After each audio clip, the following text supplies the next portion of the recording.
nom du Père et du Fils et du Saint-Esprit, la paix soit avec vous. Frères et sœurs, bienvenue ce soir pour célébrer la fête du corps et du sang de notre Seigneur Jésus-Christ, qu'on appelait la fête Dieu. Chaque dimanche, nous célébrons l'Eucharistie. Nous célébrons et nous communions au corps et au sang du Christ. Mais en ce dimanche, après la Pentecôte, chaque année, d'une manière plus solennelle, pour ressourcer en nous la force, la foi dans le Christ, Eucharistie, nous célébrons la fête du corps et du sang du Christ. Frères et sœurs, entrons dans l'Eucharistie. Nous avons chanté, entrons maintenant par le silence. Que chacun descende dans son cœur, dans ce lieu du contact par la foi. Seigneur, tu es présent au milieu de nous, au-dedans de nous. En silence, entrons dans l'Eucharistie.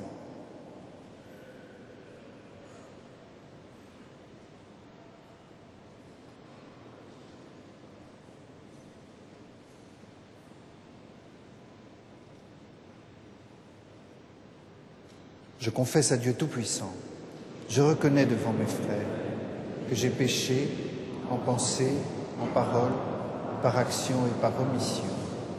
Oui, j'ai vraiment péché. C'est pourquoi je supplie la Vierge Marie, les anges et tous les saints, et vous aussi, mes frères, de prier pour moi, le Seigneur notre Dieu. Que Dieu Tout-Puissant nous fasse miséricorde, qu'il nous pardonne tous nos péchés et nous conduise à la vie éternelle.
Gloria in excelsis Deo.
Prions le Seigneur.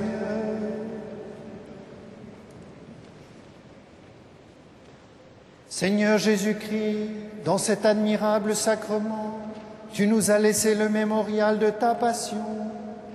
Donne-nous de vénérer d'un si grand amour le mystère de ton corps et de ton sang, que nous puissions recueillir sans cesse le fruit de ta rédemption. Toi qui règnes avec le Père et le Saint-Esprit, aujourd'hui et pour les siècles des siècles.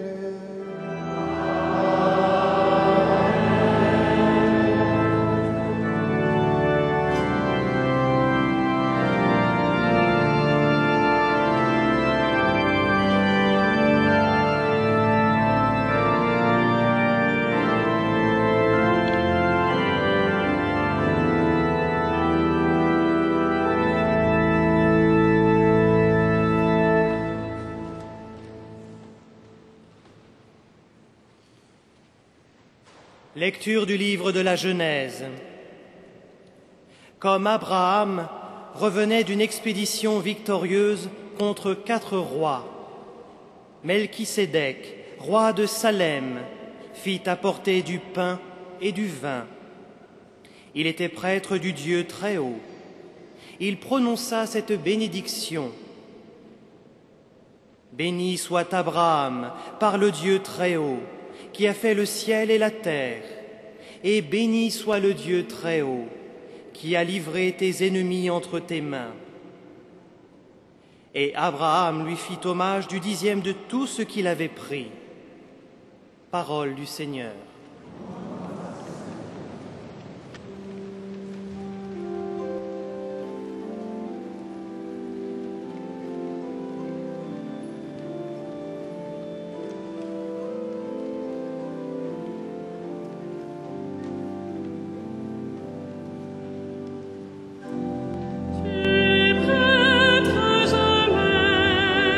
Christ est Seigneur, tu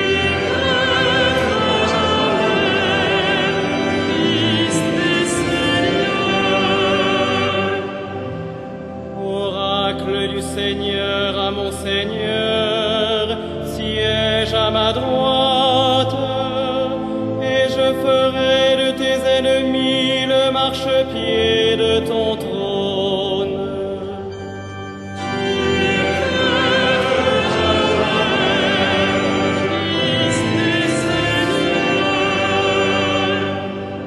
De Sion, le Seigneur te présente le sceptre de ta force, domine jusqu'au cœur de l'ennemi.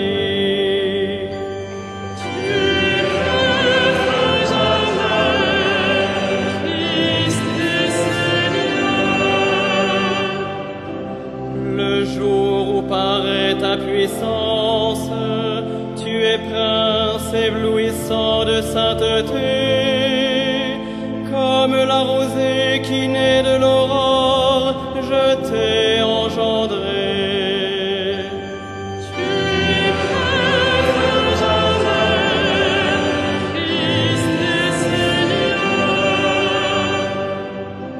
Le Seigneur l'a juré dans un serment irrévocable, tu es prêtre à jamais, selon l'ordre du roi Melchisédek. Tu es prêtre à jamais, Christ est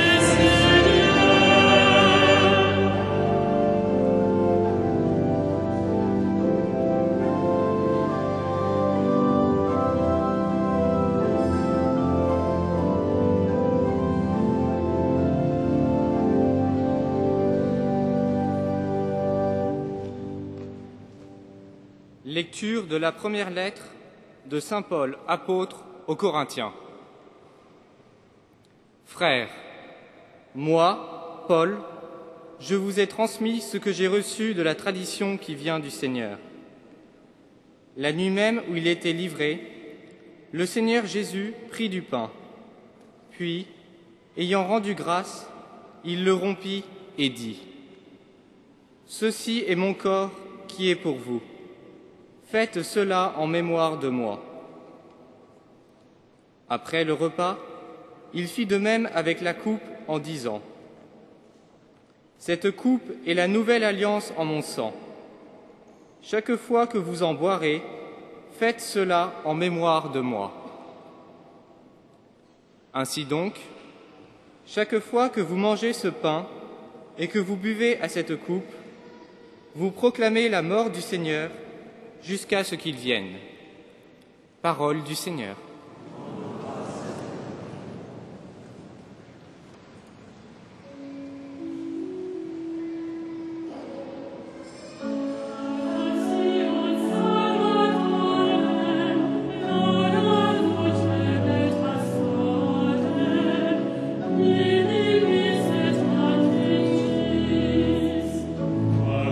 Potestatum aurea, quia Gaia omnia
Le Seigneur soit avec vous. Et avec votre esprit. Évangile de Jésus-Christ selon saint Luc.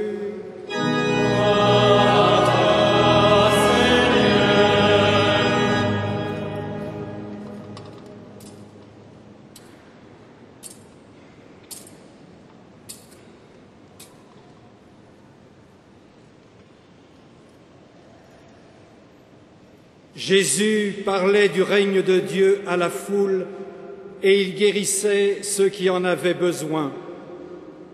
Le jour commençait à baisser. Les 12 s'approchèrent de lui et lui dirent « Renvoie cette foule.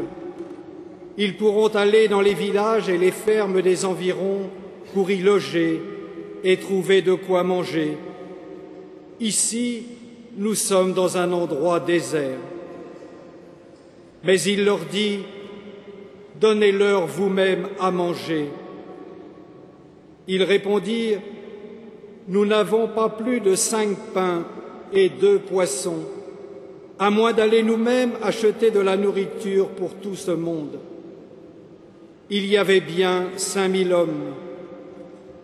Jésus dit à ses disciples, « Faites-les asseoir par groupe de 50. » Ils obéirent et firent asseoir tout le monde. Jésus prit les 5 pains et les 2 poissons, et, levant les yeux au ciel, il les bénit, les rompit et les donna à ses disciples pour qu'ils distribuent à tout le monde. Tous mangèrent à leur faim, et l'on ramassa les morceaux qui restaient. Cela remplit 12 paniers.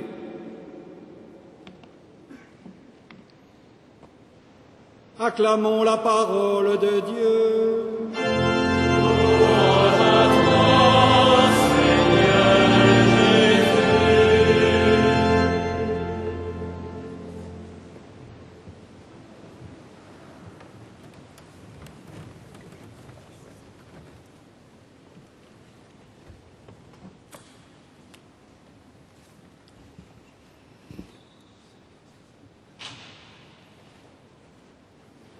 Mes frères, vous avez entendu à l'instant les 4 gestes que Jésus fait sur les pains et les poissons avant de les donner en abondance à toute la foule. Jésus prit le pain, il le bénit, le rompit et le donna. Bien sûr, nous avons à la mémoire que c'est exactement les 4 mêmes gestes que Jésus fait le jeudi saint, lorsqu'à la Sainte Seine, il donne sa vie. Ceci est mon corps, prenez, mangez. Le lendemain, c'est le vendredi saint. Jésus accomplit ce qu'il avait dit la veille, et sur la croix, librement, il donne sa vie. Les apôtres ne l'ont pas compris tout de suite, mais après la résurrection, ils ont compris ce que Jésus avait fait. Faites ceci en mémoire de moi. Et si Jésus donne sa vie, c'est pour que notre vie devienne la sienne. C'est pour que notre vie devienne eucharistique. C'est pour que nous devenions nous-mêmes le pain vivant pour nos frères. Alors je voudrais vous proposer, chers frères et sœurs, à travers ces 4 gestes de Jésus, le secret d'un chemin eucharistique pour vivre. Si Jésus nous donne son pain à manger, c'est pour que nous devenions le pain. Et si tu veux devenir le pain vivant, laisse-toi bénir. Jésus prit le pain. Laisse-toi prendre. Nous n'aimons pas beaucoup ce terme, laisse-toi prendre, pas très convaincant. Je vais préférer un terme biblique. Laisse-toi choisir. Dans toute la Bible, l'histoire sainte s'accomplit par des hommes et des femmes qui se laissent choisir. Laisse-toi choisir par le Seigneur. Mais tu sens peut-être une résistance, car si je suis choisi, je vais être mis à part. Je suis quelqu'un de spécial et à la fois objet d'admiration et objet de critique. Et cela nous effraie. Et pourtant, pour devenir pain eucharistique, il nous faut laisser être choisi par le Seigneur. Laisse-toi choisir. C'est le premier geste de Jésus. Le deuxième geste, il prit le pain, il le bénit. Consent à être béni par le Seigneur. Ça veut dire quoi être béni? Regarde comme notre société est plus rapide à maudire qu'à bénir. Que ce soit au bureau, à la cafétéria ou par téléphone portable, on est plus rapide à critiquer qu'à dire du bien. On est plus rapide sur les mauvaises nouvelles que les bonnes. Oui, notre monde est plus rapide à maudire qu'à bénir. Mais notre Dieu est un Dieu qui bénit. Il veut pour toi la bénédiction sur ta vie, sur ta destinée. Laisse-toi bénir.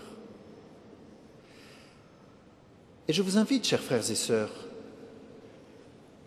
à reconnaître quels sont les lieux dans votre vie qui sont des lieux où vous faites l'expérience que le Seigneur bénit votre destinée. Pour certains, c'est dans un groupe de prière. Là, j'expérimente la bénédiction du Seigneur sur moi. Pour un autre, c'est dans sa paroisse ou dans un mouvement. Certains ont la grâce, que ce soit dans leur propre famille, qu'ils font l'expérience que le Seigneur bénit leur destinée. D'autres, c'est dans une association, au service des plus pauvres. Certains, c'est dans leur métier. C'est important que chacune et chacun de nous ait conscience des lieux où nous faisons l'expérience de la bénédiction du Seigneur sur nos vies. Et cela aussi fait partie du chemin eucharistique. Le Seigneur prit le pain, il le bénit et il le rompit. Et là, j'aborde quelque chose dont il est difficile de parler et sur lequel il est difficile de s'exprimer, qui touche à l'épreuve de nos existences. Certaines existences sont profondément blessées et chacune et chacun porte son lot d'épreuves, de galères. Certaines, nous en avons bien conscience de nos épreuves. Certaines, elles sont trop douloureuses, nous les occultons. Mais dans l'Eucharistie, tu peux laisser la blessure de ta vie ouverte vers le Seigneur. Ouvre ta vie, jusque là où ça fait mal. Le Seigneur rompit le pain, c'est précisément pour accueillir là où la vie nous fait mal, la brisure de notre vie, là où nous sommes blessés. Et alors, cette épreuve de notre existence peut trouver sa place, par la grâce de Dieu, dans le mystère eucharistique. Alors, quelle fécondité! Car bien souvent, les épreuves de nos vies, nous n'en voyons pas la fécondité, et c'est cela qui nous les rend d'autant plus douloureuses. Le Seigneur prit du pain, il le bénit, il le rompit, et il le donna. Notre vie est faite pour être donnée. Le don de soi, c'est le chemin du bonheur. Alors nous sommes invités d'abord à partager nos talents, nos compétences, nos dons. Nous sommes invités aussi à partager notre temps, mais plus profondément et plus radicalement, dans ce que nous faisons, nous sommes appelés à nous donner nous-mêmes, à faire le don de nous-mêmes. à Dieu, qui est l'amour, et à nos frères. Notre vie est faite pour être donnée. Une vie eucharistique, c'est une vie qui est donnée aux autres. Voilà ce chemin qui nous est proposé, un chemin de vie eucharistique dans ces gestes fort simples de Jésus et qui sont pleins d'une expérience, l'Eucharistie. Chers frères et sœurs, un témoignage d'un jeune, c'était un adolescent, il était en 5e. En classe de 5e, c'était un jeune adolescent turbulent, agité, pénible pour ses professeurs, et il s'était fait virer plusieurs fois de sa classe. Les résultats étaient mauvais, enfin voilà, ça n'allait pas bien. Ça, c'était la classe de 5e. Et puis à la rentrée suivante, il entre en 4e tout de même, et ça allait mieux en septembre, en octobre, novembre. Et arrivé à Noël, ses parents s'étonnaient de le voir paisible, motivé, et puis les notes remontaient.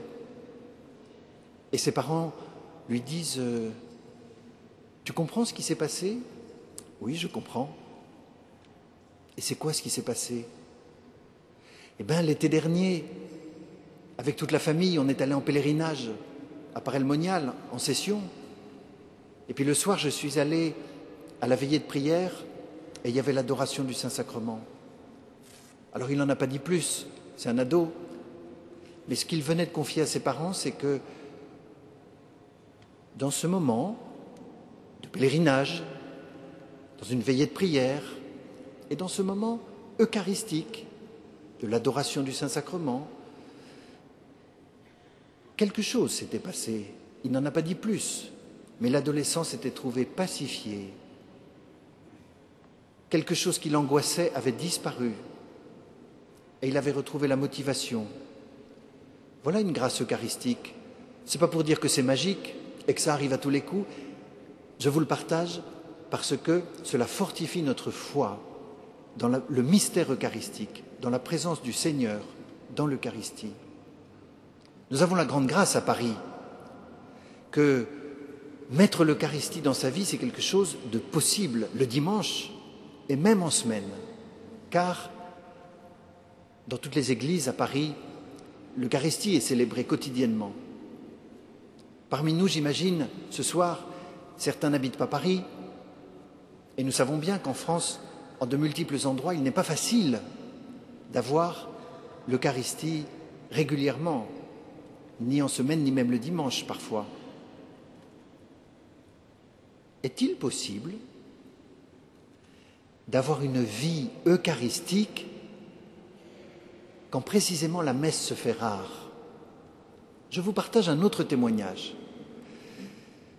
C'est un marin breton à Concarneau, 82 ans, un vieux pêcheur, des chalutiers.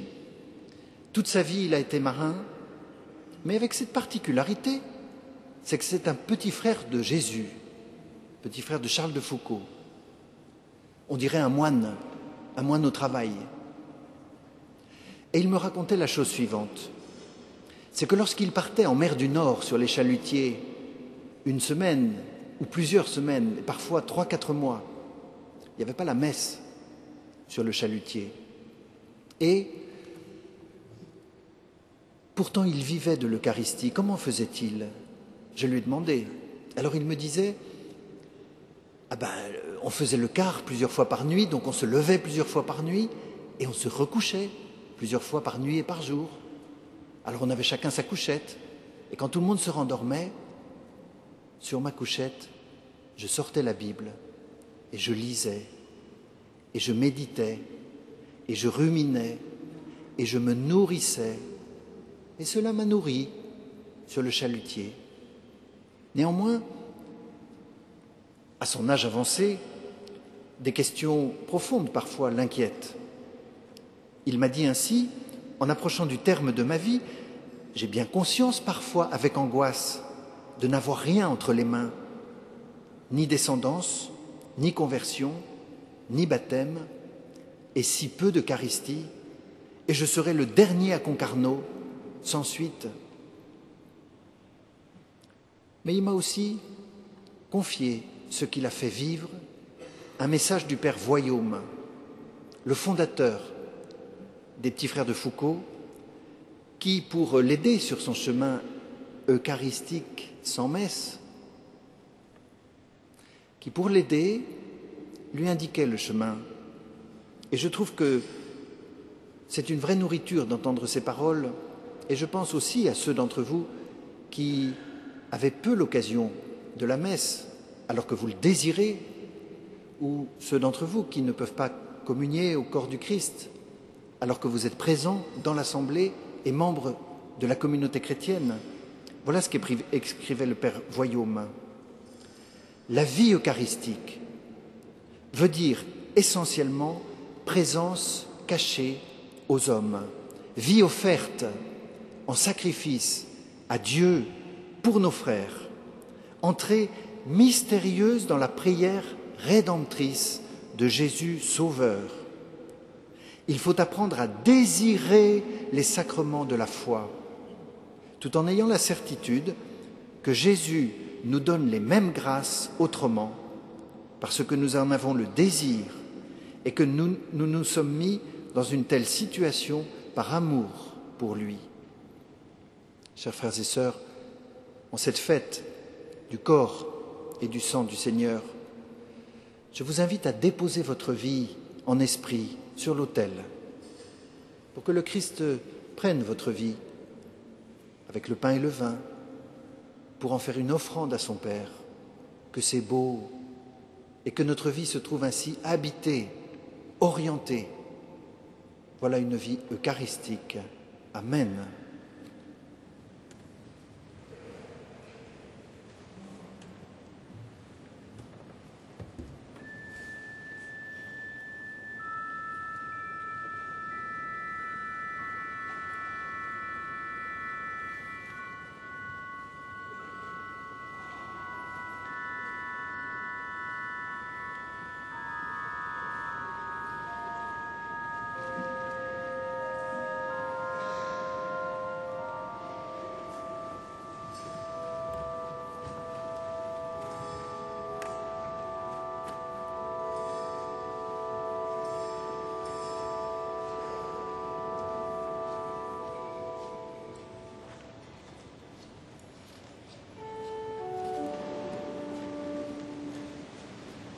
Credo in unum Deum.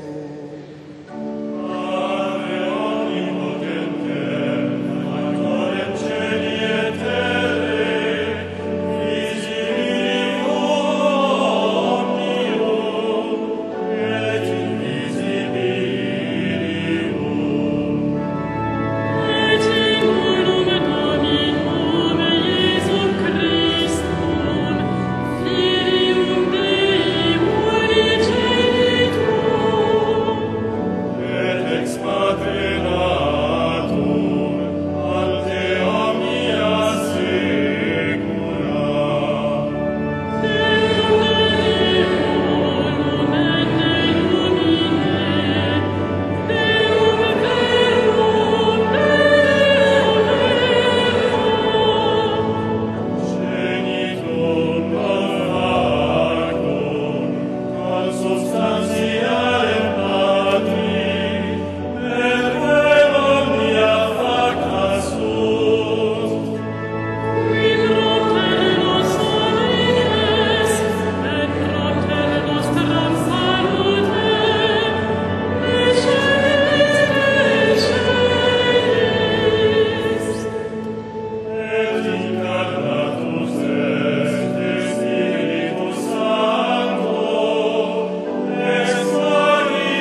Prions ensemble au moment d'offrir le sacrifice de toute l'Église.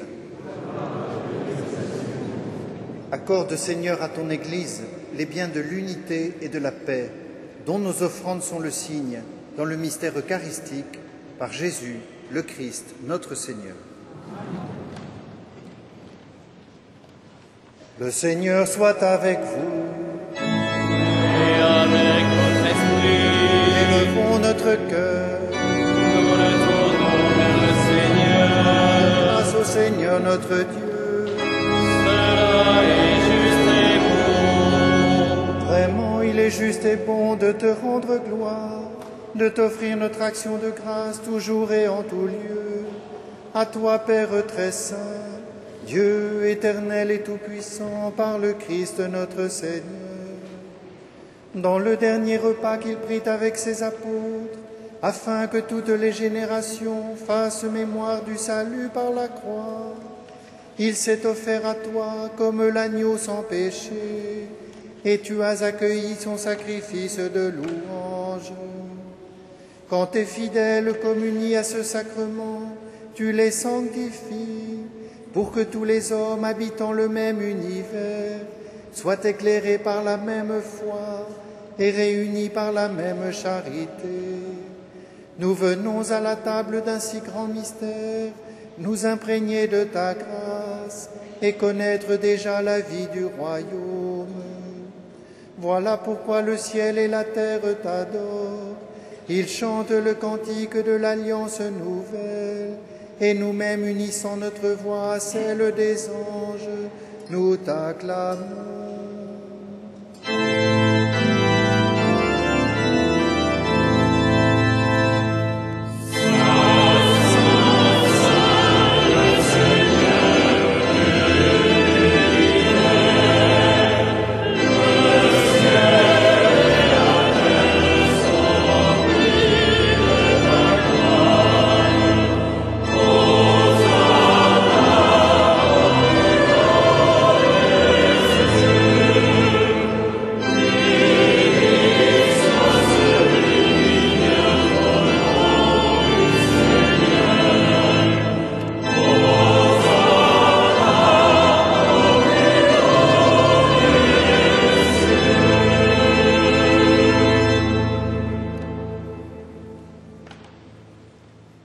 Toi qui es vraiment saint, toi qui es la source de toute sainteté, nous voici rassemblés devant toi.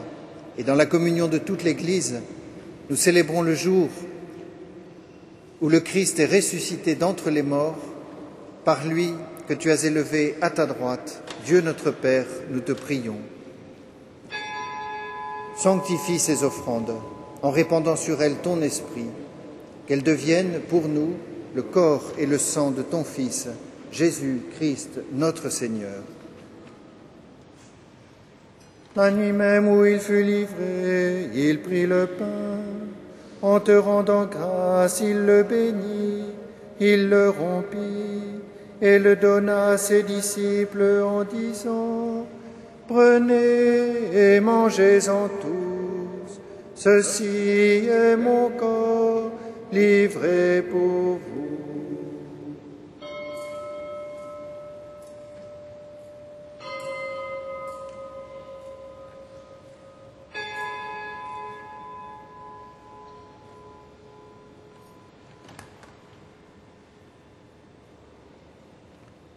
De même, à la fin du repas, il prit la coupe. En te rendant grâce, il la bénit et la donna à ses disciples en disant : « Prenez et buvez-en tous, car ceci est la coupe de mon sang, le sang de l'alliance nouvelle et éternelle, qui sera versé pour vous et pour la multitude, en rémission des péchés. Vous ferez cela en mémoire de moi. »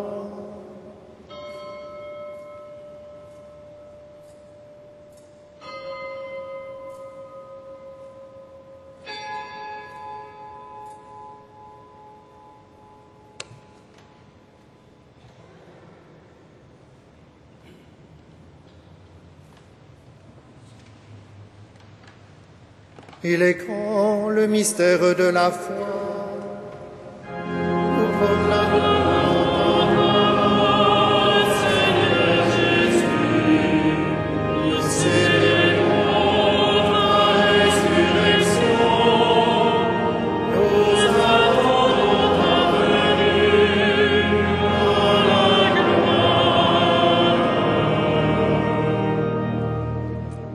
Ici mémoire de la mort et de la résurrection de ton Fils, nous t'offrons, Seigneur, le pain de la vie et la coupe du salut, et nous te rendons grâce car tu nous as choisis pour servir en ta présence.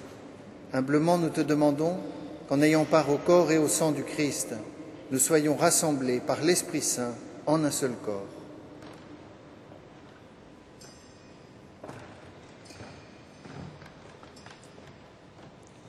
Souviens-toi, Seigneur, de ton Église répandue à travers le monde. Fais-la grandir dans ta charité avec le pape Benoît, notre évêque André, ses auxiliaires, Michel, Jean-Yves et Jérôme, Éric et Renaud, et tous ceux qui ont la charge de ton peuple.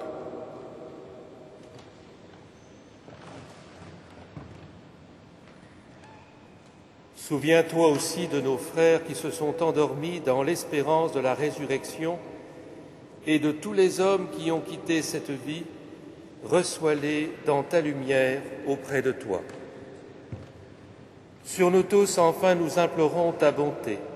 Permets qu'avec la Vierge Marie, la bienheureuse Mère de Dieu, avec les apôtres et les saints de tous les temps qui ont vécu dans ton amitié, nous ayons part à la vie éternelle et que nous chantions ta louange par Jésus-Christ, ton Fils bien-aimé.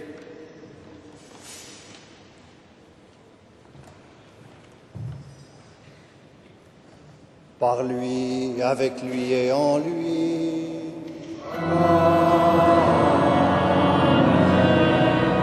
À toi, Dieu le Père Tout-Puissant, dans l'unité du Saint-Esprit.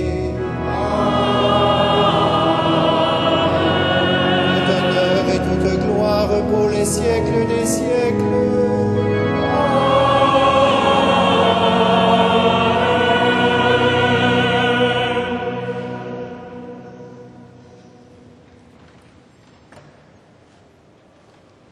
Comme nous l'avons appris du Sauveur, et selon son commandement, nous osons dire: Notre Père, qui es aux cieux, que ton nom soit sanctifié, que ton règne vienne,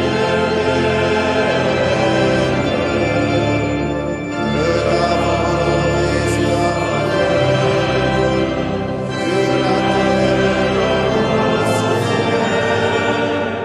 Donne-nous aujourd'hui notre pain de ce jour. Pardonne-nous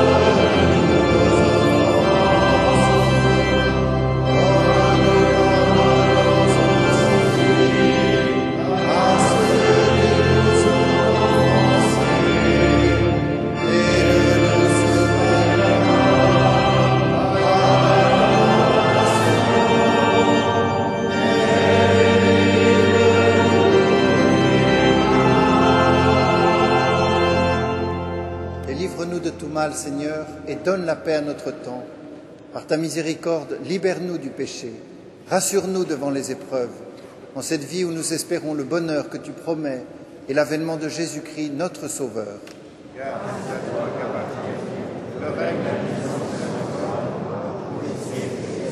Seigneur Jésus-Christ, tu as dit à tes apôtres: je vous laisse la paix, je vous donne ma paix. Ne regarde pas nos péchés, mais la foi de ton Église.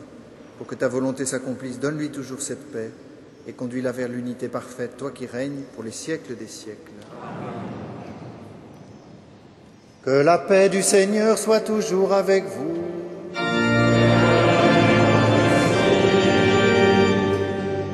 Frères et sœurs, dans la charité du Christ, donnez-vous sa paix.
Heureux les invités au repas du Seigneur.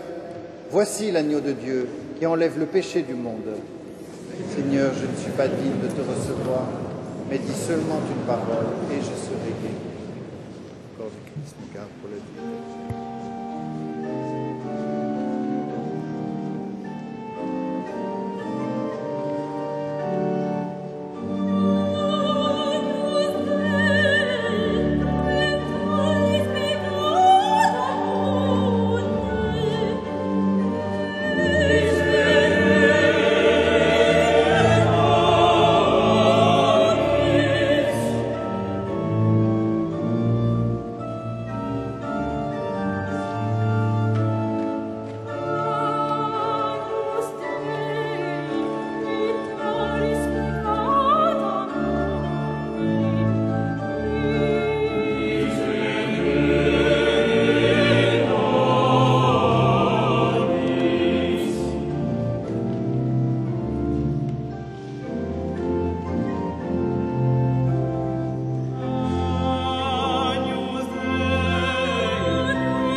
Frères et sœurs bien-aimés, voici quelques informations pour les temps que nous vivons. Tout d'abord, mercredi prochain, le soir, à la messe de 18h15, et non pas 30, la messe sera célébrée pour les membres de CASA, les membres présents et les membres déjà défunts.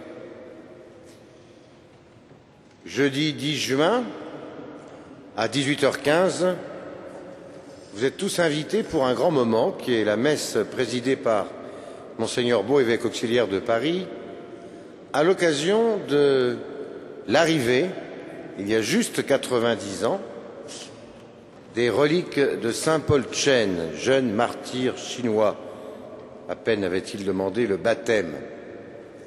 Et la chapelle qu'on appelle la chapelle de la Sainte Enfance, près des fonds baptismaux, qui vient d'être rénovée en cet honneur, sera donc honorée à la fin de la messe en transportant le reliquaire depuis l'autel jusqu'à cette chapelle, en présence de nos frères les missionnaires, des MEP et de la mission chinoise.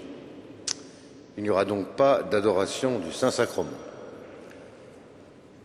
Vendredi 11 juin, à la messe du soir, nous accueillerons les membres de l'UNADIF pour une messe d'action de grâce et de recueillement. Samedi et dimanche prochain, eh bien, nous avons les messes et les offices aux heures habituelles, sauf qu'il nous faut retenir que le samedi soir 12 juin, samedi prochain, la messe du soir sera donc présidée par Monseigneur Vitalino Dantas du Portugal, avec la présence de nos frères portugais à Paris, en Île-de-France. Et le dimanche 30 juin, n'oubliez pas que vous êtes invités à l'audition d'orgue à 16h30 par Mathias Desgottes. Nous serons en prière en communion avec le voyage apostolique du pape Benoît XVI à Chypre en ce moment. Par ailleurs, vous retiendrez déjà dès maintenant le mercredi 16 juin, grand jour de fête ici, puisque ce sera la fête de la dédicace de la cathédrale. Les vêpres seront chantées par les chanoines en présence du doyen du chapitre et la messe présidée bien sûr en cette fête de la dédicace de la cathédrale par notre archevêque, Monseigneur 23. Quelques nouveaux clercs recevront d'ailleurs à cette occasion leur croix de clerc. Le samedi 26 juin, mettez déjà sur vos agendas au cas où vous ne le sauriez pas, l'archevêque invite toutes et tous à un grand rassemblement dans la cathédrale et sur le parvis. Tout sera fait pour que 12 000 personnes soient accueillies à l'occasion des 9 nouveaux prêtres qui seront ordonnés donc le samedi 26 juin à 9h30. Enfin, n'oubliez pas que jusqu'au 26 juin, les jeudis et les samedis à 21h15 a lieu le spectacle Réjouis-toi Marie le soir. C'est l'entrée libre et c'est sur Marie bien sûr, à partir du texte de Claudel et de l'hymne acatiste. Enfin, le mardi 15 juin à 20h30, vous pouvez retirer des places pour le Magnificat de Jean-Sébastien Bach à l'accueil. Voilà, nous nous levons pour terminer notre prière avec Monseigneur Renaud de Dinchin, évêque auxiliaire de Paris.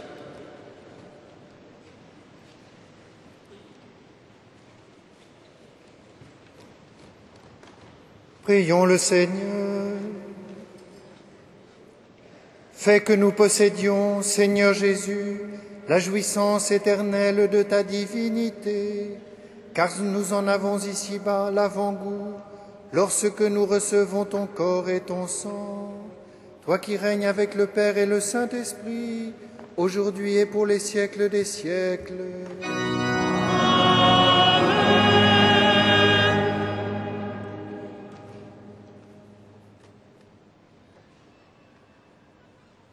Le Seigneur soit avec vous.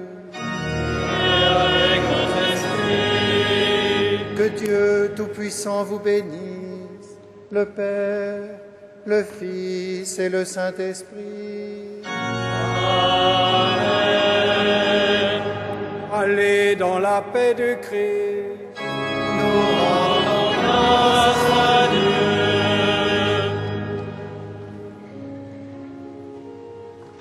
Salve Regina.